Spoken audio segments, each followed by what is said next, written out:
Good morning, students. Welcome back to another class of the chapter called as Structural Organization. Which is, again, I told you, it is a vast chapter. Still, we are doing connective tissue. We still have to do 2 more tissues to be left, right? So, in connective tissue, we finished up loose connective tissue. Then we finished up, technically we finished up connective tissue proper, जिसमें loose और dense पढ़ा हमने. Then we spoke about structural connective tissue. So now the next section, the last section of this particular chapter is fluid connective tissue. ठीक है? अब fluid connective tissue में हमने 2 category पढ़े थे, that is blood and lymph. So blood and lymph ये 2 ही particular tissues है with respect to fluid connective tissue. So in detail we'll have to talk about blood. अब blood यहाँ पे बहुत डिटेल में हम पढ़ेंगे because this same thing will be asked in a chapter called as circulation, correct? तो circulation and body fluids, उसके body fluids की जो section में हमको same topic वापस से पढ़ना है. So we will not be wasting much more time over there. ठीक है, क्योंकि अपने को उतना टाइम इधर नहीं मिलता है. यहाँ पे भी since we have got ample amount of time, so we can finish up this particular topic. Anything and everything related to blood and blood cells we will be dealing up in this particular section, बेटा. ठीक है बेटा. So when you talk about blood, अब blood के functions क्या क्या होंगे to list out. We'll try to list out those functions here. ठीक है, तो blood का major fluid connective tissue है, तो blood का functions क्या क्या होगा. ठीक है, फंक्शंस ऑफ ब्लड. सो पहला फंक्शन क्या है? ट्रांसपोर्टेशन, है ना. So blood is the transporter molecule. Transporter molecule with respect to nutrients, with respect to gases, with respect to excretory wastes, toxins. तो ट्रांसपोर्टेशन का काम है इसका. ठीक है, दूसरा क्या है? ट्रांसपोर्टेशन ऑफ ऑक्सीजन भी उसका काम है, ट्रांसपोर्टेशन. दूसरा फंक्शन क्या है? It is also associated with your immunity. ठीक है, it is associated with your immunity. Your immune cells are majorly functioning here. ठीक है, तीसरा फंक्शन है, it is also acting as a buffer system. Blood में buffer system है, that is haemoglobin. So it is acting as a buffer. Buffer क्या है? जो एक नॉर्मल, मतलब ट्राइंग टू अंडरस्टैंड ब्लड का नॉर्मल पीएच मेंटेन करता है. Keeps the normal pH, and on an average that normal pH is 7.2, correct. तो 7.2 का पीएच को नॉर्मली मेंटेन करता है. There is no fluctuation in this particular pH. So ये major functions है, ट्रांसपोर्टेशन, इम्यूनिटी, बफर सिस्टम. ठीक है, ये मेजर फंक्शंस है with respect to blood, functions of the blood. ठीक है, इसमें से transportation is one of the most important factor, और बाकी सारे फंक्शंस करने के लिए भी there are specific cells associated. ठीक है, so now when we talk about associated with respect to a few concepts which we need to understand with respect to blood, है ना. blood में study of blood is referred to as hematology.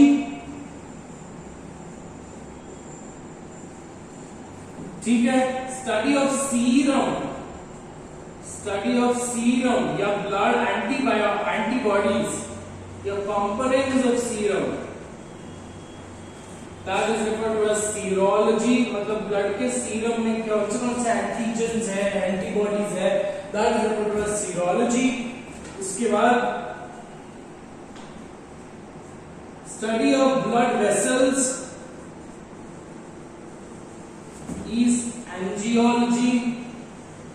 कोई भी anything and everything related to your blood vessel is angio. ठीक है, father of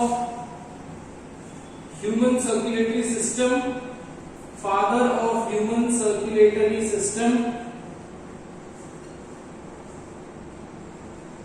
is William Harvey. ये basic introduction के points थे, वही आपको लिखना है। दीज आर द फंक्शन का पॉइंट लिखना है आपको, ये फंक्शन है बेटा, और ये बेसिक इंफॉर्मेशन जो आपको याद रखना है, ठीक है। So let's dive into the exact major content with respect to your blood. अब ब्लड में दो कंपोनेंट है, ये आप जानते हो, है ना। अब इमेजिन कर लो, अब पहले वो समझ लेते कि सीरम क्या है, प्लाज्मा क्या है, ठीक है। आपको इमेजिन करना पड़ेगा, ठीक, सीरम और प्लाज्मा इमेजिन करना पड़ेगा बेटा, ठीक है। अब ब्लड में क्या क्या कंपोनेंट्स होते हैं? First of all, so we have blood cells, correct. Blood cells में basic information we already have that we have red blood cells, we have white blood cells and then we have platelets. Along with that, we also have fluid plasma, correct? A fluid matrix. इसको fluid connective tissue क्यों बोलते हैं? Because the entire matrix, the floor is absolutely liquid, fluid में। अब ये fluid में water content होगा, ये fluid में proteins होंगे, correct? So ये proteins में major proteins आते हैं हमारे clotting factors, है ना। We know the process of blood clotting. If there is an injury, slight injury to your blood vessel, there is flow of blood and the blood starts to clot. Correct? Once it is out of your body, the blood starts to clot. And the clotting के वजह से your much more जो wastage हो रहा है blood का, that will be restricted. That can be restricted. So ये हो गया with respect to my functions, with respect to blood. अब अगर एक केस इमेजिन कर लो, ब्लड देखो बाहर, जैसे तुम ब्लड को बॉडी के बाहर निकाल के रखोगे तो ब्लड विल स्टार्ट क्लॉटिंग, मतलब technically liquid form of the blood will become semi solid, jelly बन जाएगा, ठीक है। सो जब मैं ब्लड सैंपल करता हूं, if you going to any type of any particular medical test करवाने जाते हो, तो अगर आप बोलते हो कि मेरे को सीबीसी करना है, CBC is complete blood count. So complete blood count में you will need to have they studied the entire blood number of blood cells, number of blood cells के साथ वो स्टडी क्या करेंगे, वो स्टडी करेंगे सेल्स की आर्किटेक्चर कैसी है, सेल्स की स्ट्रक्चर कैसी है, सेल्स की नंबर कैसी है, सेल्स की हेल्थ कैसी है with respect to the topographical structure. So it is very important that when you are withdrawing blood for CBC test, it's very important to get a regular normal structure of the blood cell, ठीक है। Normal structure होना बहुत ज्यादा important है, right. Otherwise clotted blood में क्या होगा, RBC सब टूटे फूटे दिखेंगे, right. So that will give me false positive results. So for CBC specifically I require the blood in the liquid form itself. इसके अलावा अगर मैं कुछ सीरम टेस्ट कर रहा हूं, for example if I am checking serum urea, serum sodium, serum potassium, अगर ये सब चेक कर रहा हूं तो मेरे को ब्लड का क्लॉटेड फॉर्म चाहिए, मेरे को सीरम एक्सट्रैक्ट करना है। सो टू थिंग्स, सीबीसी के लिए मेरे को ब्लड सेल्स चाहिए, करेक्ट, आर्किटेक्चरल फॉर्म में, और बाकी टेस्टिंग के लिए, मतलब सीरम इलेक्ट्रोलाइट्स की टेस्टिंग के लिए I require serum. So what do you mean by serum and what do you mean by plasma and what do you mean by whole blood? So let's try to understand with respect to, आप ये समझ लो कि concept of blood and concept of serum and concept of plasma, ठीक है। तो imagine करो कि आपके पास एक मेडिकल स्टाफ आया है और वो मेडिकल स्टाफ एक ट्यूब लेके आया है, दो ट्यूब स्पेसिफिकली, दो ट्यूब लेके आया है मेडिकल स्टाफ, और दोनों में उसने 5-5 ml, 5 ml बहुत ज्यादा हो गया है, 2-2 ml ब्लड लिया, ठीक है, खुशी। सो दोनों इसमें उसने आपसे ब्लड सैंपलिंग किया है। Now you have asked him, let's say for example you have asked him कि मेरे को सीबीसी करना है और मेरे को लिवर प्रोफाइल टेस्ट करना है, लेट्स से फॉर एग्जांपल, और मेरे को किडनी प्रोफाइल टेस्टिंग करनी है, या फिर मेरे को simply serum nitrogen, serum urea निकालना है, राइट। सो दो ट्यूब्स में ब्लड सैंपल कलेक्ट करेंगे, तो उसको पूछो दो ट्यूब में क्यों कर रहे हो, एक ट्यूब में कर लो, है ना, इतना सारा मेरा ब्लड कीमती है, दो ट्यूब में क्यों कर रहे हो? तो he will give you that particular explanation, sir हमको एक में सीबीसी करनी है और सीबीसी की एक ट्यूब अलग होती है ना। We will not give you explanation कि क्यों है ये सब हमको समझ में आना चाहिए। सीबीसी की ट्यूब अलग होती है और बाकी के सैंपल कलेक्शन ट्यूब्स अलग होती है। नो व्हाई सीबीसी की ट्यूब अलग होती है, ठीक है। सो इमेजिन कर लो आप, कंडीशन ये देख लो, ट्यूब ए है आपके पास, ट्यूब बी है आपके पास, ठीक है। ट्यूब ए में आपने डाला है, tube A is already having certain powder, एक छोटी सी पाउडर का accumulation होगा, and this powder is anticoagulant. What is an anticoagulant? Example दो, हेपारिन है हमारे पास, EDTA है ना, हमने ये एंटीकोगुलेंट हेपारिन मास सेल के केस में पढ़ा था बेटा, ठीक है। सो ट्यूब ए में मैंने क्या डाला है, anticoagulant. That means if I add blood into this particular tube, it will remain as liquid for a longer duration of time. It will prevent anticoagulant, it will prevent the coagulation of blood. और tube B में मैंने कुछ भी नहीं डाला, ठीक है। Tube A में मैंने एंटीकोगुलेंट डाला, तो कॉमन सेंस है बेटा, ट्यूब ए में अगर मैंने ब्लड कलेक्ट किया, कॉमन सेंस, ट्यूब ए में अगर मैंने ब्लड कलेक्ट किया, सो ट्यूब ए का blood will always remain in the liquid form, ठीक है। और ट्यूब बी में मैंने ब्लड कलेक्ट किया, वो ट्यूब बी का ब्लड क्या हो जाएगा, सॉलिडिफाई हो जाएगा,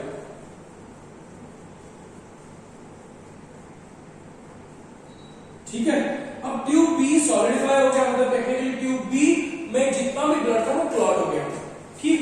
and after clotting what you see, there is a thin film of pale coloured fluid, dark pale coloured fluid, मतलब पूरा का पूरा ब्लड सेल क्लॉट हो गया है, बट एक छोटा सा thin film is being seen in the tube.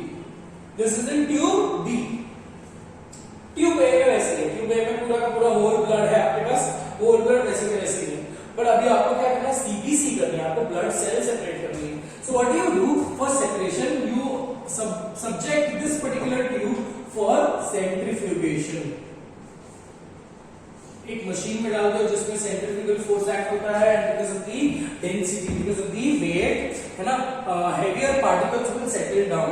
So after centrifugation what you see in the blood in the test tube, चलो टेस्ट ट्यूब का कलर चेंज नहीं होगा, है ना, टेस्ट ट्यूब सेम ही रखते हैं। आफ्टर सेंट्रीफ्यूगेशन आपको क्या दिखता है बेटा, आपको सेम ट्यूब में भी ब्लड लिक्विड फॉर्म में ही था, अब सेंट्रीफ्यूगेशन करने के बाद what you get is a big fraction,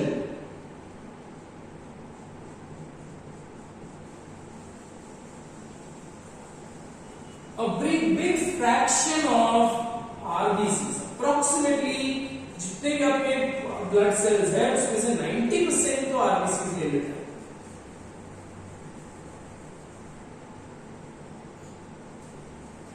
है ना। आपको एक सेक्शन आरबीसी का मिला, दूसरा एक सेक्शन आपको थोड़ा सा बफी कोट, मतलब क्लाउडी कोट मिलता है,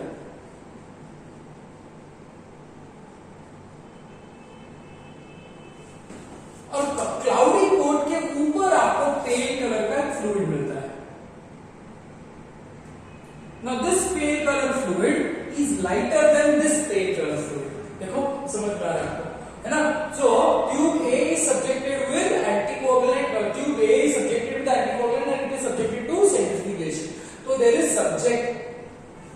is individual separation of the blood cell components. So ये जितने भी कंपोनेंट्स आपको दिख रहे हैं, these are the corpuscular component. Corpuscular component का मतलब क्या है बेटा, कॉर्पसल्स। कॉर्पसल्स क्या है, पार्टिकल्स, ठीक है। ब्लड के अंदर पार्टिकल क्या है, ब्लड सेल्स। सो ये कॉर्पस्क्यूलर पार्टिकल है, और ये जो कंपोनेंट है that is called as plasma.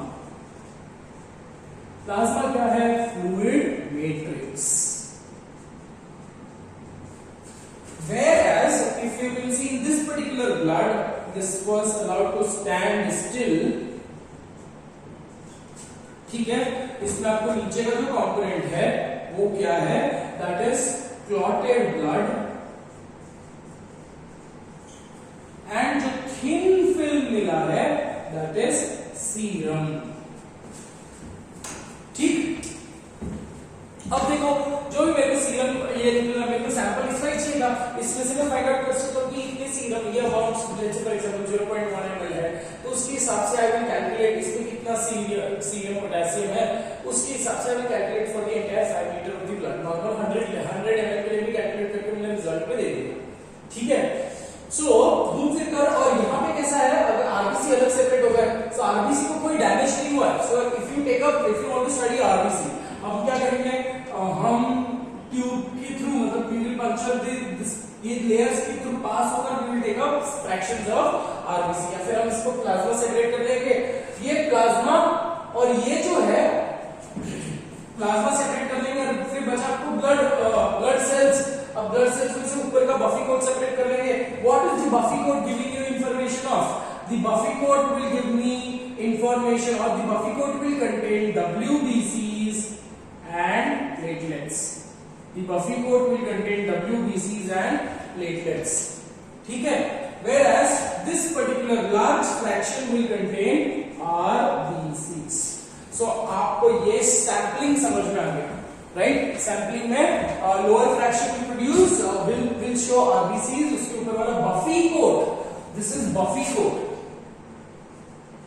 Buffy coat आपको क्या दे रहा है? WBC and platelets and उसका ऊपर का लेयर प्लाज्मा।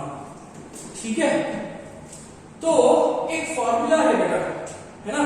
तो एक फॉर्मूला क्या है? अब ब्लड तो होल फॉर्म में था, प्लाज्मा में ज्यादा प्रोटीन्स रहेंगे या सीरम में ज्यादा प्रोटीन्स रहेंगे? Generally they ask you in this particular examination कि protein content is more in, protein content सबसे ज्यादा किसमें होगा? प्लाज्मा में होगा या सीरम में होगा? सो डेफिनेटली प्रोटीन कंटेंट किसमें ज्यादा होना चाहिए बेटा? It will be there in the plasma, because serum में जो क्लॉटिंग फैक्टर्स है, जो प्रोटीन कंटेंट है, that technically clotting factors are nothing but proteins which are responsible for blood clotting. तो यहां पे तो पूरा ब्लड क्लॉट हो गया, करेक्ट? तो पूरा ब्लड क्लॉट हुआ, मतलब इसका मतलब क्लॉटिंग फैक्टर्स यूज हो गए। अगर क्लॉटिंग फैक्टर्स यूज हो गए तो सीरम में मिलेंगे क्या? नहीं मिलेंगे। Whereas here the blood is not clotted, correct? So the clotting factor is still floating in the plasma. The clotting factor is not being used. That means the proteins are still floating in the plasma. So protein content of plasma is comparatively more than that of serum. So किसमें ज्यादा protein? Plasma में ज्यादा protein as compared to that of serum. ठीक है? So now let's try to understand formula. Exam के हिसाब से छोटा सा ये ले लेते हैं। So what is plasma? Therefore plasma is equal to and serum is equal to, ठीक है? प्लाज्मा क्या है? It is simply blood minus blood cells.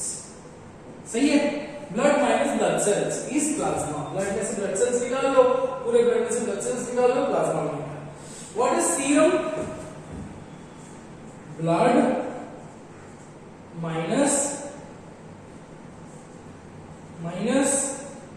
blood cell plus clotting factors या प्लाज्मा प्रोटीन्स, दोनों निकाल दिया ना इसमें अपने। इसमें ब्लड भी निकाल दिया और क्लॉटिंग फैक्टर्स भी निकाल दिए, है ना? टोटल ब्लड में से ब्लड सेल्स भी निकाल दिए और क्लॉटिंग फैक्टर्स भी निकाल दिया, तो बचता क्या है? Serum. Whereas plasma we are only removing the blood cells. Very clear? So plasma और सीरम इन दोनों में डिफरेंस समझ में आ गया? किसमें ज्यादा है प्रोटीन? प्लाज्मा में मोर प्रोटीन एंड सीरम में देयर इज लेस प्रोटीन। समझा? ठीक है?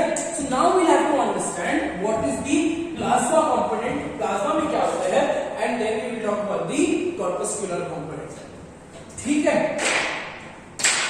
So for now I am getting out. I hope this is understood for you. ये ऐसे के ऐसे ही कॉपी करो आप, और समझने के लिए आप खुद से भी लिख सकते हो कि ट्यूब ए है, ट्यूब बी है, ट्यूब ए में सीरम क्या है? सीरम का फॉर्मूला में it is the component of the blood in which the blood cells are also removed and also the clotting factors are removed. Whereas plasma is only obtained by removing the blood cells.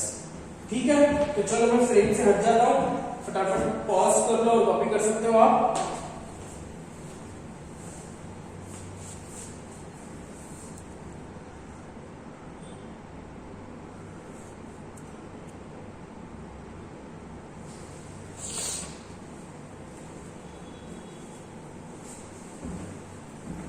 ठीक है बेटा?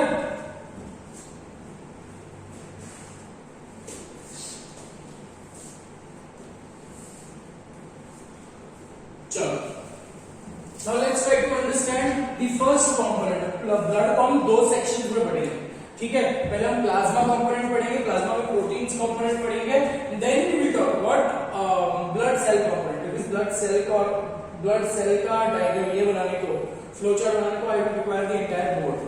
तो what I can do is I can prepare it and then start the video, और maybe we can do it together. So let's see for now. अभी के लिए इतना खत्म करते हैं.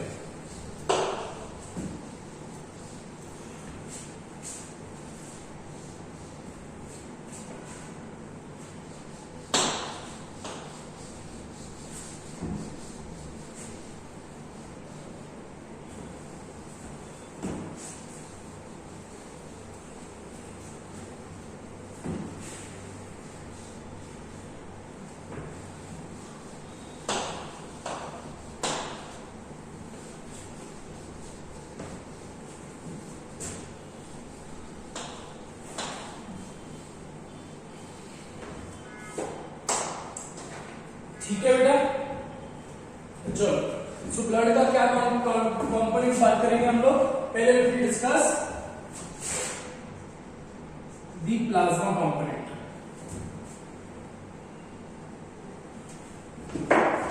सो ब्लड के दो हिस्से हैं, that is plasma and formed elements. Plasma और फॉर्म्ड एलिमेंट्स. ठीक है. Plasma is nothing but the fluid matrix and formed elements are the blood cells. अब ब्लड सेल्स की जगह पे मैं ये वर्ड क्यों यूज कर रहा हूं? Why am I using the word corpuscles? Because RBC के अंदर न्यूक्लियस नहीं है, so not true cell. Platelets के अंदर भी न्यूक्लियस नहीं है, so technically not a true cell, right? इसीलिए I will use the word corpuscle, which is a better word to be used. ठीक है? So blood corpuscles. Fluid matrix कितने percent में है आपके पास? 55%. This value might change with respect to a chapter called as excretion and osmoregulation. 55% plasma होता है बेटा, और 45% होता है आपका blood cells. So now what we have to concentrate is the 55% plasma in this particular section. ठीक है? तो 55% और 45% आपका ब्लड सेल्स. अब ये 55 को 100% मानकर चलते हैं और आगे बढ़ते हैं. ठीक है? So let's try to understand what are the components of plasma. अब ये प्लाज्मा में से first topic, that is plasma and plasma proteins. Plasma and plasma proteins. ठीक है. So इसमें दो कंपोनेंट होंगे, correct. So that would be solids and water.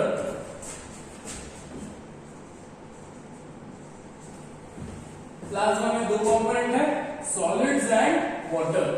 ठीक है. अब water will approximately form 91 to 98%. ठीक है. On an average it will form 91 to 98%. ठीक है. वाटर सॉलिड कंपोनेंट्स कितने होंगे फिर अपना approximately? Solid components will be 8 to 9%. 8 to 9%.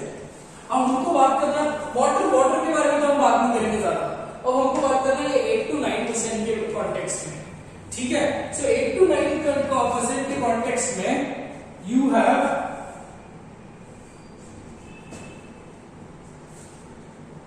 Organic materials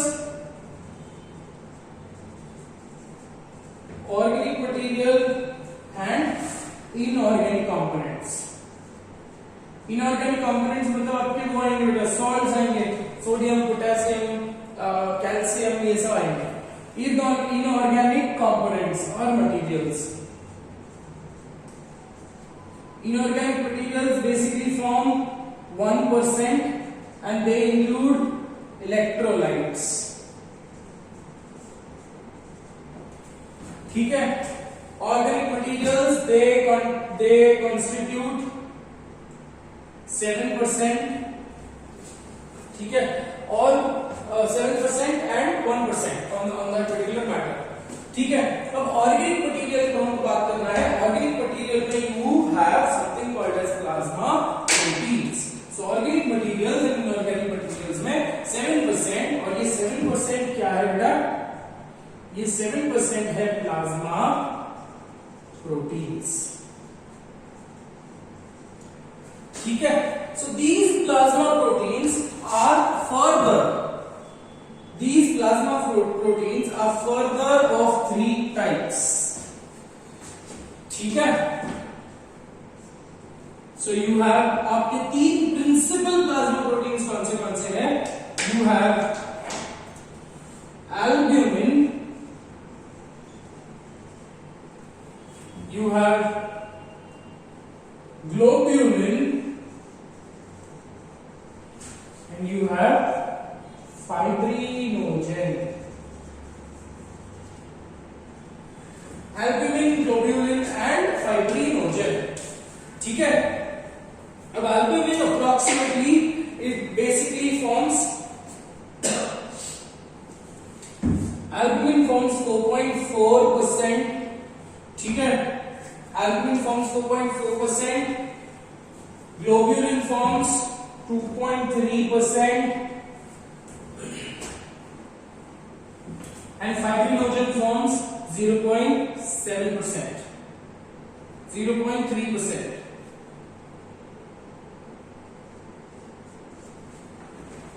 So ये परसेंटेज आपको याद नहीं करना है, बट आपको जनरली एग्जाम में ये पूछा जाता है कि इसमें से सबसे ज्यादा arranged in the ascending order, arranged in the descending order, arranged in the ascending order आया तो यही ऑर्डर है, डिसेंडिंग ऑर्डर आया तो उल्टा है. ठीक है, या फिर अगर वो एग्जाम में क्वेश्चन ये पूछेंगे कि which is that plasma protein which is seen in largest amount, and that answer is albumin. ठीक है, तो albumin, globulin and fibrinogen. अब albumin is one of the principal protein, plasma protein. What is the role of albumin? Albumin is the smallest plasma protein. लिखता हूं plasma proteins के लिए, smallest plasma protein.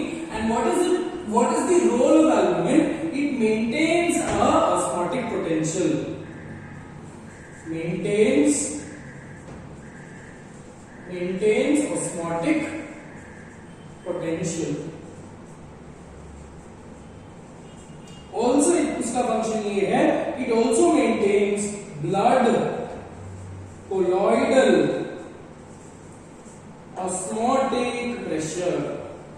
Blood colloidal osmotic pressure, that is BCOP. BCOP in kidneys. अब BCOP क्या है? आप excretion और osmoregulation chapter में पढ़ेंगे. चलो बेसिक फंक्शन ऑफ एल्ब्यूमिन समझ लेते कि क्या है. When I say osmotic potential, what will happen if there is deficiency of albumin? अगर ब्लड में थोड़ा सा भी एल्ब्यूमिन कम हुआ तो what are the possible chances which can be seen? Because ये सब इंफॉर्मेशन आपको याद नहीं करने पड़ेगा. ये सब आपकी basic day to day life से रिलेटेड चीजें हैं. So you should be knowing it. It's very extremely important that you should be having right knowledge with respect to these plasma proteins.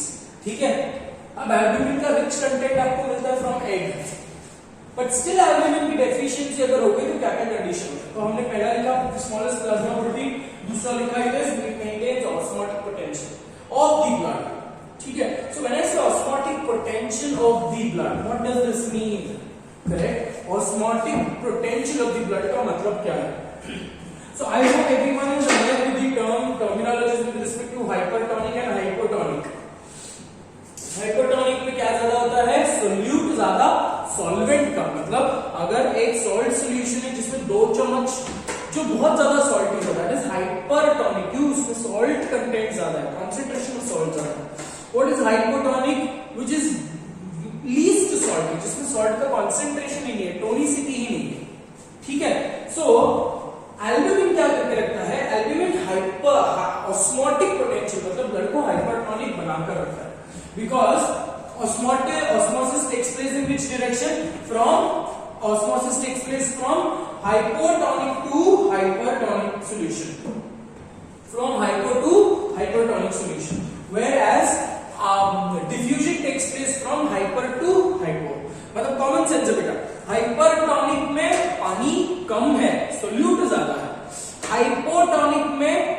ज्यादा है, सोल्यूट कम है, तो कहां से कहां पे मूवमेंट होना चाहिए? तो movement should be from high water concentration to low water concentration.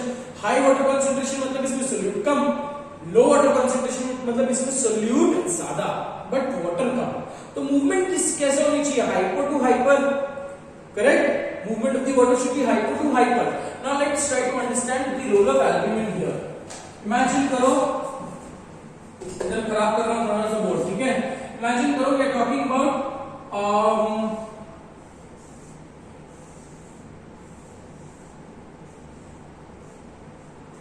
तो इमेजिन करो कि ये ब्लड वेसल सिस्टम हमने बनाया है, ठीक है? ये ब्लड वेसल सिस्टम से ब्लड ऐसे डायरेक्शन में फ्लो हो रहा है, समझी क्यों? और ये ब्लड के आसपास, ब्लड सेल के अंदर तो नहीं जाता, सेल के आसपास ही जाएगा बेटा।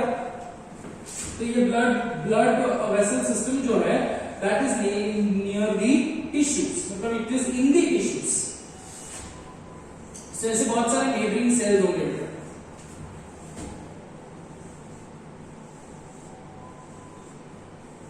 ये भी बना लेना कहीं पर, ठीक है? सो इमेजिन करो ये सेल्स है, और एल्बुमिन एक ऐसा प्रोटीन है विच फॉर्म्स कोलॉइड। अब कोलॉइड का मतलब क्या है? जिसमें particle size, a solution in which particle size is comparatively larger, जैसे चॉक सॉल्यूशन है ना, चॉक पाउडर और पानी का सॉल्यूशन में आपको चॉक के पार्टिकल्स दिखते हैं, वैसे ही कोलॉइडल सॉल्यूशंस होते हैं जिसमें पार्टिकुलेट साइज ज्यादा है ना? आप सिंपली एग व्हाइट ले लो, एग व्हाइट को आप मिक्स करने की कोशिश करो पानी के साथ, आपको कभी क्लियर वाटर नहीं दिखेगा। क्लियर वाटर दिख जाएगा but again it forms a frog, है ना, फोम फॉर्म होगा। सो क्लियर वाटर की एक्सपेक्टेशन नहीं कर सकते because it's a colloid, becomes a colloidal solution there, ठीक है? That means these are large size protein. अब इमेजिन कर लो कि एक टिश्यू है और ब्लड में अगर एल्बुमिन बहुत ज्यादा है, ब्लड में एल्बुमिन ज्यादा है, ठीक है? सो ब्लड में, कैन आई से दिस, ब्लड में एल्बुमिन ज्यादा है, इसका मतलब ब्लड में सोल्यूट ज्यादा है, तो ब्लड के फ्लूइड कंपोनेंट में सोल्यूट बहुत ज्यादा है। So what will happen? And ये टिश्यू जो है, टिश्यू के आसपास, ये जो खाली जगह है, ये टिश्यू के आसपास जो टिश्यू फ्लूइड होती है that is referred to as lymph और tissue fluid in other words. ऐसे तो लिम्फ बनता है बेटा, मतलब ये जो cells है they are completely bathed in the tissue fluid, और ये टिश्यू फ्लूइड है क्या? ब्लड से ही सेपरेटेड कंपोनेंट, ब्लड से ही सेपरेटेड कंपोनेंट। घूम फिर कर बात एक ही है, एक ही जगह से निकले हुए हैं, बट डिफरेंस ये है कि since they are located in the tissue they are called as tissue fluid, since the component is flowing in the blood it is called as plasma. ये आप समझ रहे हो बेटा, है ना? तो आप इमेजिन कर लो कि अभी ये what is this, what we have drawn, this is tissue fluid.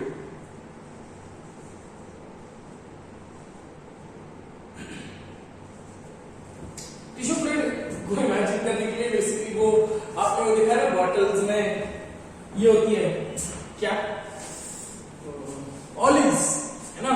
Olives को हम ऐसे छोटे छोटे बर्नियों में रखते हैं, तो इमेजिन कर लो ऐसे बहुत सारे ऑलिव्स है, इमेजिन कर लो ऑलिव सेल है और वो जो फ्लूइड है जिसमें वो कंप्लीटली सबमर्ज्ड है, they are containing the fluid, right? That fluid is your tissue fluid. So this is just a basic exemplification, ठीक है?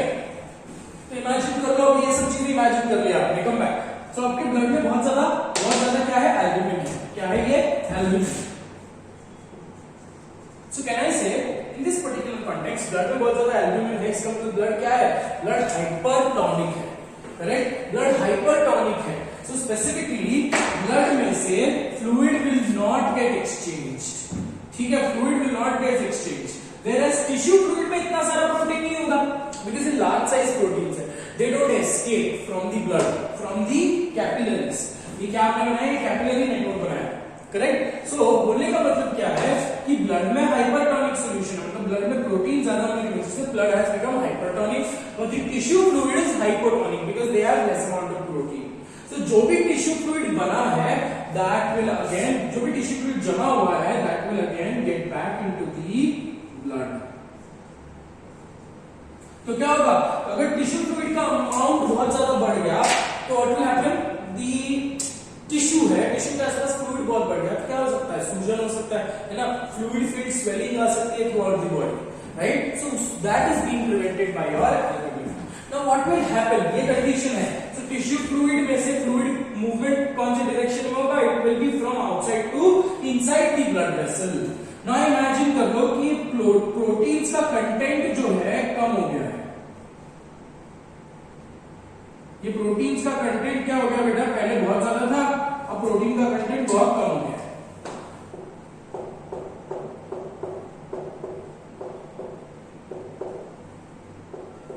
So now if you can compare this, can I say the blood has become hypotonic because of the deficiency of albumin. ठीक है, albumin नहीं है, blood में solute कम है. अब blood में solute कम है, but on that particular context tissue fluid में component ज्यादा है. Tissue fluid is hypertonic because इसमें salt ज्यादा होंगे, इसमें मतलब protein component ज्यादा होगा as compared to that of tissue fluid, as compared to that of the flowing blood, right? So अब क्या हो रहा है यहाँ पे, it is having less solute but more water, whereas here it will have more solute with respect as compared to that of the blood, right? तो अब क्या होगा, blood is hypotonic and outside it is hypertonic, और movement of the water is from high water concentration to low water concentration. So water का movement will take place because of the deficiency of albumin. Water का movement will take place from the blood vessel into the interstitium. Interstitium is the gap, is the area. समझ में आ रहा है बेटा? So अगर blood में से fluid interstitium में फैलेगा, so there will be increased tissue fluid, and increased tissue fluid will lead to fluid filled swelling. Increased tissue fluid will lead to fluid filled swelling, and fluid filled swelling is called as edema. है ना? तो अगर आपके body में proteins कम है, अगर आपके body में एल्बुमिन कम है, तो आपको सूजन होने के चांसेस है. Throughout the body there will be a little amount of fluid filled swelling. पैरों पे सूजन दिखेंगे आपको, पैरों पे फ्लूइड फील्ड स्वेलिंग दिखेंगे, हाथों पे फ्लूइड फील्ड स्वेलिंग दिखेंगे, जो साइड में आप सो रहे हो वो साइड पे फ्लूइड फील्ड स्वेलिंग दिखेंगे. That is with respect to albumin. Blood colloidal osmotic pressure हो गया, रहने दो बिकॉज़ ये आप एक्सक्रीशन में पढ़ने वाले हो, सिर्फ नाम याद कर लो बेटा, ठीक है. That is with respect to albumin. अब ग्लोब्यूलिन आर ग्लोब्यूलर प्रोटीन्स. ठीक है, ग्लोब्यूलिन 3 टाइप के हैं.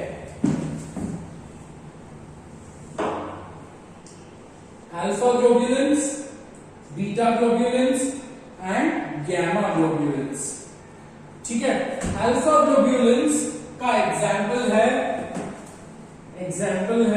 सेल्यूलोप्लाज्मिन. ठीक है, सेल्यूलोप्लाज्मिन इज अ कॉपर ट्रांसपोर्टर. ठीक है, आपके डाइट में से डाइटरी कॉपर जो है उसको transport through out the body transport करने के लिए सेल्यूलोप्लाज्मिन हेल्प होता है अल्फा ग्लोब्यूलिन में. बीटा ग्लोब्यूलिन का एग्जांपल है ट्रांसफेरिन.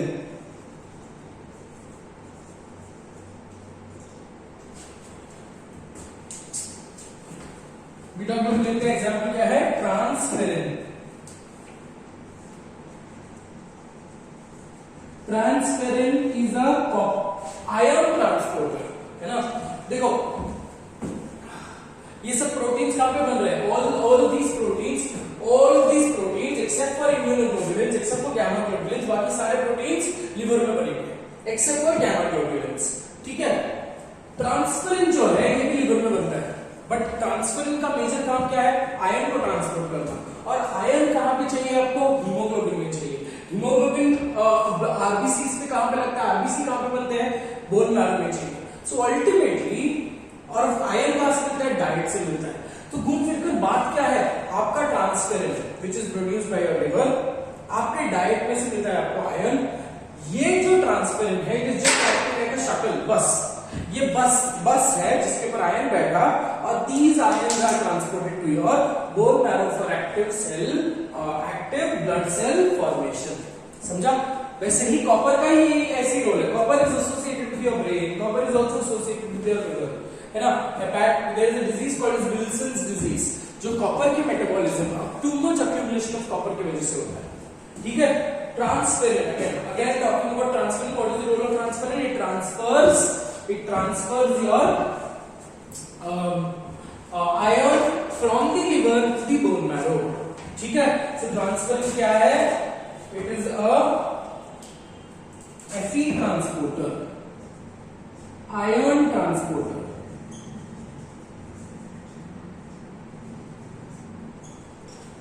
ठीक है। गैमा ग्लोब्यूलिन्स क्या है?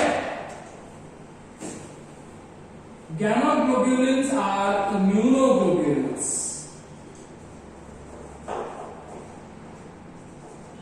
ठीक है। immunoglobulins associated, or in other words these immunoglobulins are referred to as antibodies,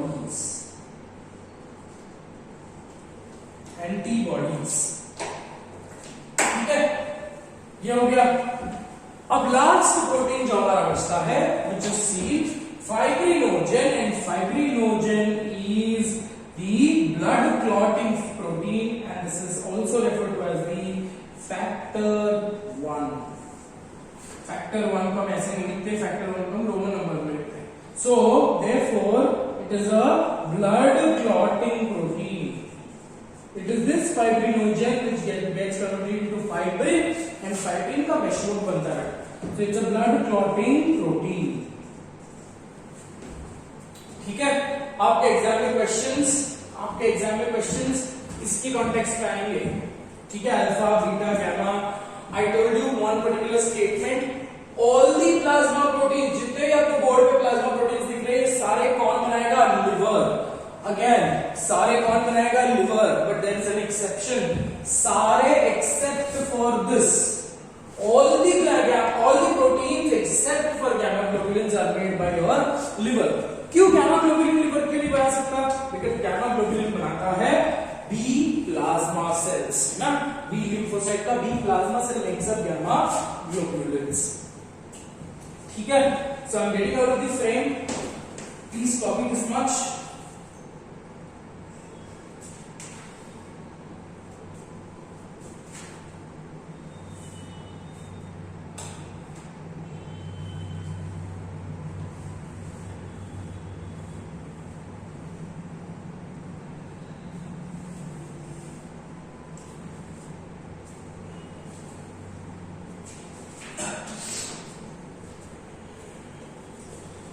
चलो क्या?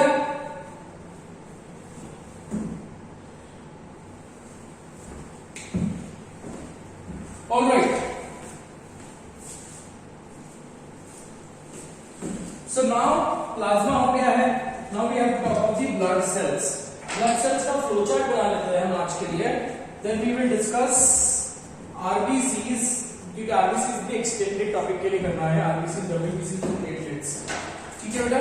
तो अभी के लिए आज के लिए we'll take up the diagram, we'll try to understand what are the questions based on that, and then we'll try to understand उसके परसेंटेज कितने और उसके मेजर फंक्शंस क्या हैं, ठीक। सो प्लाज्मा कंपोनेंट हो गया। अब हमारा फॉर्म्ड एलिमेंट्स 45% का हम फ्लोचार्ट बनाएंगे। इसको याद करना पड़ेगा बहुत सारा आपको।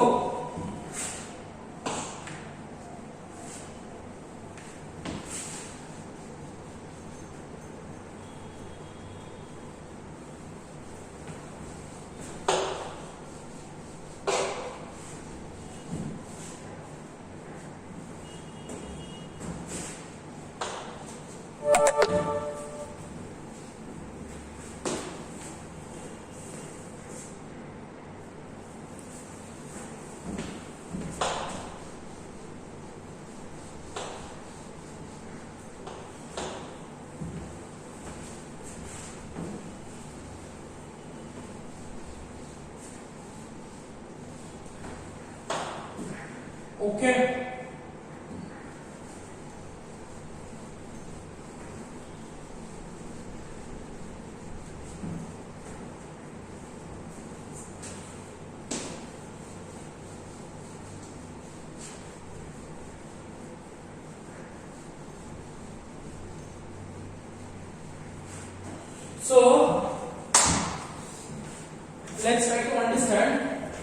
Blood corpuscles. अब ब्लड कॉर्पस्कल्स जो है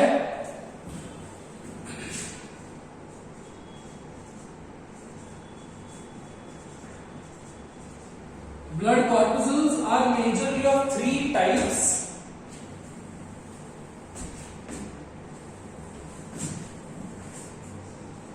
Principally, we have RBCs, also referred to as red blood cells या red blood corpuscles. ठीक है, RBCs इसी को मैं बोलूंगा एरिथ्रोसाइट्स। ठीक है, दूसरा कंपोनेंट है जिसको मैं बोलूंगा WBCs और ल्यूकोसाइट्स, एंड तीसरे को मैं बोलूंगा blood platelets.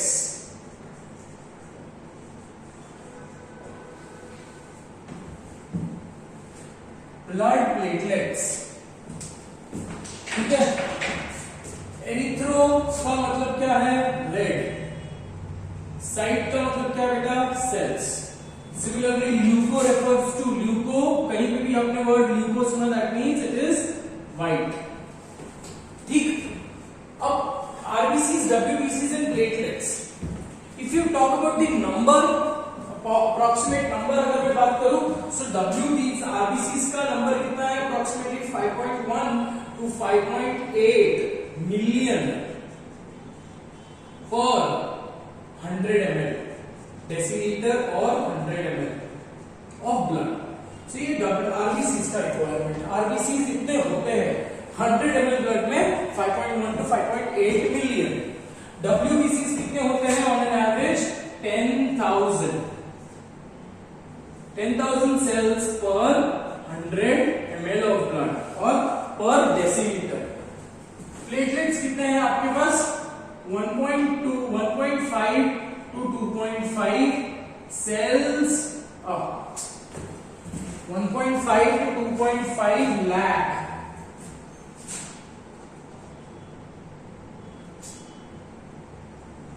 cells per 100 ml। सबसे ज्यादा रिक्वायरमेंट आपकी किसकी है? आरबीसीज की, right? Because RBCs are principal, oxygen के बिना तो आप जिंदा नहीं रह सकते, एंड ऑक्सीजन कैरी करने वाला मॉलिक्यूल इज हीमोग्लोबिन, और हीमोग्लोबिन कहां पे है? आरबीसीज के ऊपर, right? So when you take this structure, ठीक है, आपको टॉप व्यू से स्ट्रक्चर कैसा दिखेगा? This RBCs will appear biconcave, लाल रंग से ज्यादा अच्छा दिखेगा।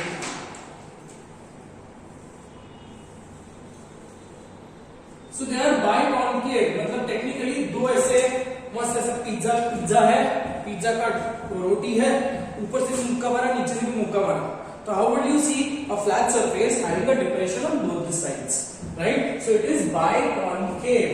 ये टॉप व्यू है, साइड व्यू से देखोगे तो this is how it appears। So it is a plate, मतलब बीच में there is a depression, so it appears to be a, ये side view है, it appears to be just like a dumbbell, and RBCs ये top view है बेटा। अब आप इसको इमेजिन कैसे करोगे? इसको इमेजिन करोगे as plain white plate. Imagine करो कि एक बकेट है, एक बकेट में लाल कलर का पेंट है, वो लाल कलर का पेंट क्या है? आपका haemoglobin. Haemoglobin is a pigment, तो वो पेंट रिप्रेजेंट कर रहा है आपका पिगमेंट। व्हाइट कलर का पोर्सिलिन का प्लेट है जो रिप्रेजेंट कर रहा है आपका WBC और RBCs। अब what are you doing? The RBCs are not functional unless they get coated with hemoglobin। So आप प्लेट लेते हो, हीमोग्लोबिन में डुबाते हो, दैट इज पेंट में डुबाते हो, छोड़ देते हो, right? So that is how you can see the hemoglobin is on the surface and inside it is on the surface and also inside the RBCs। ठीक है बेटा? सो आपको इसका वैल्यू, ये इंपॉर्टेंट है विद रिस्पेक्ट टू एनसीईआरटी में दिया हुआ पॉइंट है, तो आपको याद करना है 5.1 to 5.8 मिलियंस पर डेसीलीटर। ठीक है, बच्चों में इसका लेवल अलग होता है, आदमियों में, औरतों में अलग, आदमियों में अलग।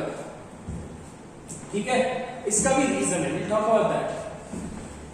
अभी इतना समझ गया आरबीसीज, ठीक?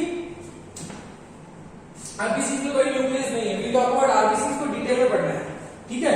अब डब्ल्यूबीसीज ले लेते हैं। WBC को मैंने दो कैटेगरी में डिवाइड किया है फर्दर।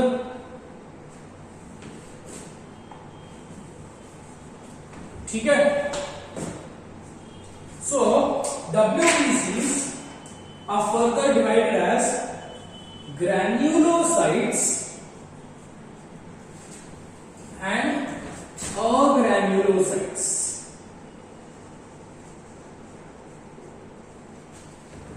ठीक है, granulocytes and agranulocytes। ठीक है, granulocytes on an average it will form, granulocytes will approximately form 68% of TLC। total TLC stands for, यहां पे लिख रहा हूं बीच में, TLC stands for total leukocyte count।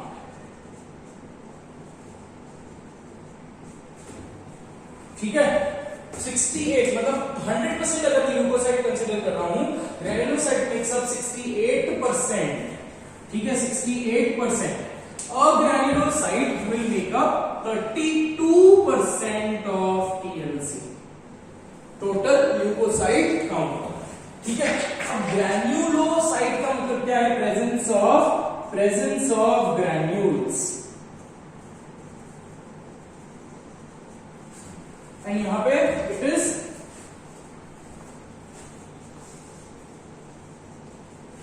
absence of granules। ठीक है, so now when you talk about granulocytes, there are three more types of granulocytes which we need to understand, and that is, diagram बहुत ही simple है बेटा, eosinophils, basophils and the last neutrophils। ठीक है, granulocytes transparent cells है, so they need to be stained by coloured dyes, है ना। तो white colour के सेल्स है, ट्रांसपेरेंट सेल्स है, तो डिफरेंशिएशन हम स्टेनिंग के पर्पस में करेंगे, स्टेनिंग के कॉन्टेक्स्ट में करेंगे। eosinophils are those, eosin is an acidic stain। ठीक है, phil comes from the word affinity, liking. So ऐसा एक सेल जो एसिडिक स्टेन को लाइक करता है, एसिडिक स्टेन से स्टेन होगा, correct. So eosinophil is that particular cell which is stained by acidic stain, hence eosinophil को दूसरा नाम मिलता है, and that is acidophils।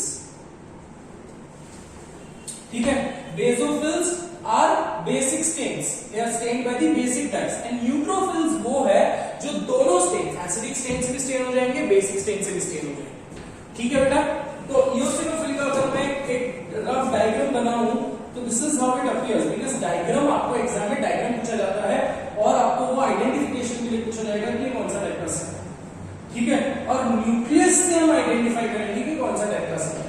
Generally the cell outer surface, जो आउटर पूरा स्ट्रक्चर, जो architecture of the cell is amoeboid, but when you talk about eosinophil का nucleus, the nucleus is characteristically bilobed.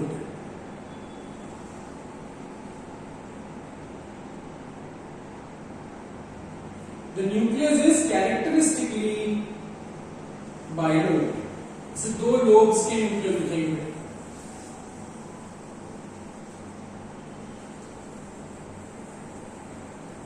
So nucleus से हम पहचानेंगे eosinophil bilobed।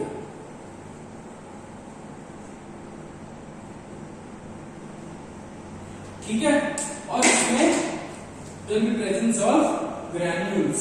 अब लाल colour इससे बना रहे हैं because red is the acidic stain, eosin is the acidic stain which is red in color। ठीक है,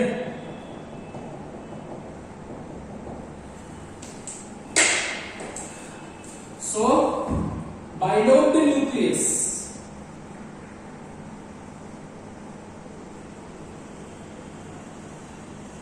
ठीक है। basophils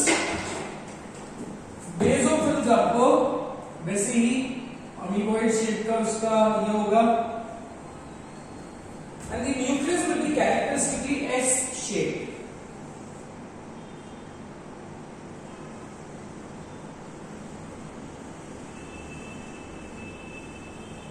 तो बहुत सारे बुक में ऐसे ट्राइलोब दिया है, तो एक ऐसा न्यूक्लियस है जो ट्विस्टेड है, एस शेप है, तो दिखने में it appears to be trilobe, but हमको ये एस शेप याद करना है। The nucleus will be S shape, basophil है ना, सोना एस, तो S shape, and there will be it will have a basophilic cytoplasm, basic stain से स्टेन होने वाले, इसलिए हमने इसको ब्लू कलर दिया है because it is representing basic stain. ठीक है, so this nucleus is bilobe nucleus हो गया आइडेंटिफिकेशन के लिए। इसका न्यूक्लियस क्या है, एस शेप और ट्राइलोब। ठीक है, and then we talk about neutrophils. Neutrophils are the largest ones. They are the largest WBCs. Again, they are rhomboid shaped. बहुत ही खराब हो गया इधर से, अच्छा बनाते हैं थोड़ा सा। ठीक है, और ये characteristically this particular cell will have multi-lobed nucleus.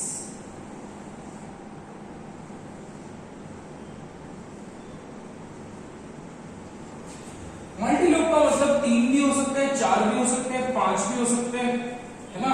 सो जरूरी नहीं है कि there is no candid number कि 5 ही हो गए, 4 ही होंगे। So it can be 3, it can be 2, it can be, so it can not be 2, it is more than, definitely it is more than 2, it can not be 2 and 3। ठीक है, सो multilobe, कुछ sales में 4 nucleus दिखेंगे आपको, कुछ sales में 5 दिखेंगे, कुछ सेल्स में 6 दिखेंगे, इसलिए हमने इसको बोल दिया multilobe. And this is the largest WBC. This is the largest size of WBC, largest size with respect to granulocytes. इसमें दोनों टाइप के साइटोप्लाज्म ये होंगे, ग्रैन्यूल्स होंगे, because they are stained by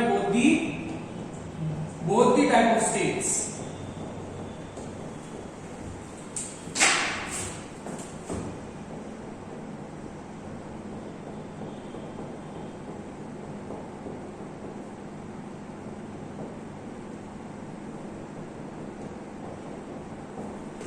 ठीक है, न्यूक्लियस कैसा है बेटा, मल्टीलोब। ठीक है, मल्टीलोब न्यूक्लियस। अब out of the granulocytes 68%, neutrophils make up 65%।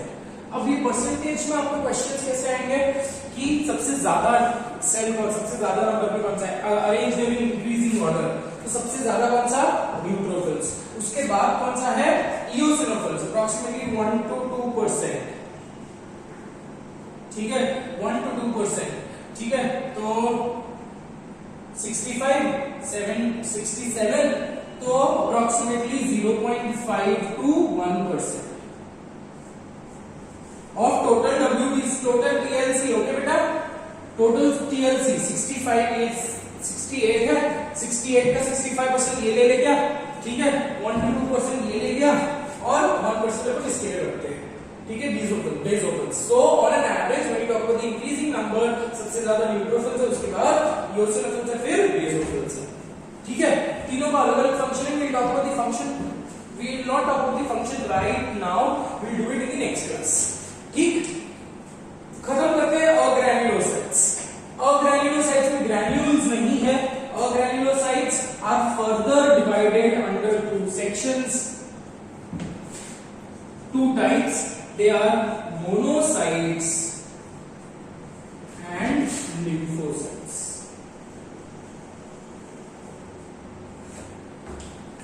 ठीक है, monocytes are large spherical cells and they are the largest WBC. Mind you, what did I say? They are the largest WBC, whereas neutrophil is the largest granulocyte. ठीक है, monocyte का nucleus कैसे होगा, I really can't make proper nice circle, maths के teacher भी ऐसे नहीं बना सकता है। हक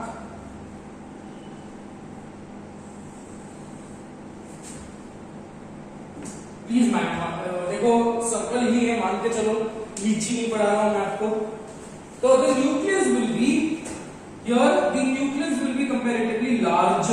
ठीक है, बड़े साइज का न्यूक्लियस होगा और nucleus will be bean shape, nucleus will be bean shape और कुछ भी नहीं होगा। साइटोप्लाज्म में there is no granule seen, the nucleus is bean shape या हॉर्सशू शेप, ठीक है।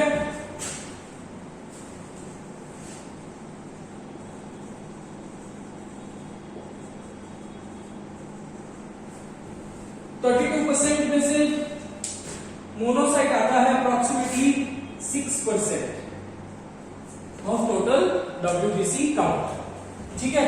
Lymphocytes are the smallest WBC and lymphocyte का जो न्यूक्लियस होगा that will be round spherical nucleus. समझ में आ गया? तीनों का न्यूक्लियस अलग अलग, मतलब here you have bilobe nucleus, basophil में एशियन न्यूक्लियस, न्यूट्रोफिल में multilobe nucleus and then monocyte में you have bean shape nucleus, lymphocyte में you have spherical nucleus. Lymphocyte का काउंट कितना है बेटा? 6। अगर ये लिख लिया तो 26 इसके पास आता है, तो 26% ऑफ द टोटल PLC, ठीक। अब platelets are irregular shape cells, ऐसे कुछ कैंडिड ये नहीं है, इरेगुलर शेप प्लेटलेट्स है, बड़े से प्लेट के छोटे छोटे टुकड़े, ठीक है। विल टॉक अबाउट प्लेटलेट्स का फॉर्मेशन क्या है, what are the role of platelet, and this in this particular section we might also discuss a disease called as dengue, DENGUE, rightly pronounced as dengue and it is not dengue. Please check the Google pronunciation for this.